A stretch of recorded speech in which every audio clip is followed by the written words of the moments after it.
మొన్న తిరుపతిలో లక్ష్మి అనే ఆవిడ మనందరికీ తెలుసు, జనసేన తిరుపతి ఇన్ఛార్జ్ అని చెప్పే కిరణ్ రాయల్ గారి వల్ల నాకు అన్యాయం జరిగింది, నాకు నయవంచన జరిగింది, నన్ను అతను వేధిస్తున్నాడు, నన్ను ఆదుకోండి అన్నా చంద్రబాబు నాయుడు గారు, పవన్ కళ్యాణ్ గారు అని అరిస్తే బయటకొచ్చి గొంతెత్తి అడిగితే కూటమి రాజకీయంతో పాటు పోలీసు వ్యవస్థ కూడా కలిసిపోయి ఆమెని జైలుకి పంపించే వరకు ఎవరు నిద్రపోలేదు.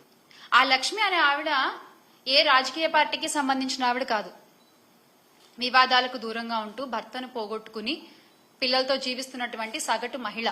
ఆమెకు జరిగిన అన్యాయాన్ని గుర్తెరిగి ఆమె బయటకొచ్చి దాని నుంచి బయటకొచ్చి మళ్లీ తన కుటుంబ జీవన పోషణ కోసం తనకు జరిగిన అన్యాయం నుంచి బయటపడితే తను ఆ కిరణ్ రాయల్కి ఇచ్చినటువంటి 1,30,00,000 తనకి తిరిగి వస్తే అది తన కుటుంబానికి ఉపయోగపడతాయి అని చెప్పి నమ్మి ఈ కూటమి ప్రభుత్వాన్ని సహాయం అడిగితే ఏం చేశారండి?